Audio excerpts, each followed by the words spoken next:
Hello Port Geeks, and welcome to another episode from School of Port.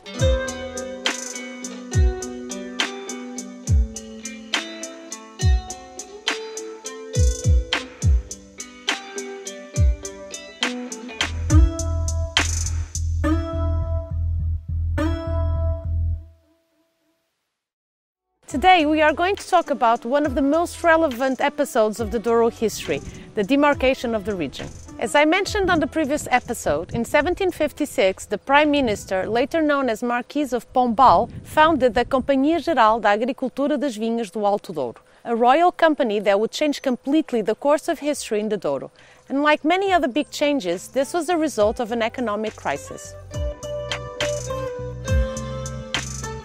In the mid-18th century, port exports stagnated while production continued to increase. As a consequence, prices dropped substantially, generating a commercial crisis that was further aggravated by the emergence of imitation ports.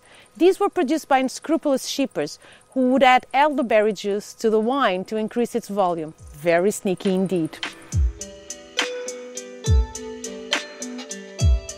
The Douro needed a government-controlled institution who could differentiate between real and fake ports in order to prevent ports' reputation from going down the drain. This institute was created in 1756, which then led to the first legal demarcation of the region in the following year, making Port the oldest AOC, Appellation d'Origine Contrôlée, in the world.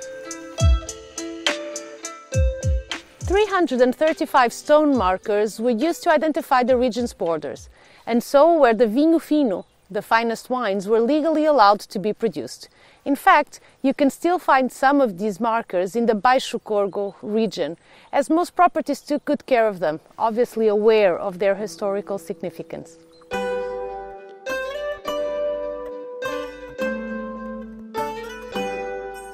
In 1788, a second demarcation process was initiated, known in Portuguese historiography as Demarcações Subsidiárias, and only completed about 7 years later. The demolition of the Valeta Gorge in 1792 also made it possible for wine to be transported from the Cima Corgo down the river, coinciding with growing British interest. The third and last demarcation was drawn in 1907 by the then Prime Minister João Franco.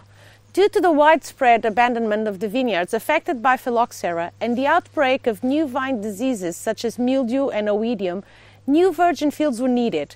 And in the following year, this new area was adjusted, while a specific area for still wine production was simultaneously identified. Today, the demarcated region stretches for a total of 250,000 hectares or 600,000 acres, from which 45,000 hectares or 100,000 acres correspond to vineyard area. As always, stay tuned at School of Port, brought to you by the Port Met people at Symington Family Estates.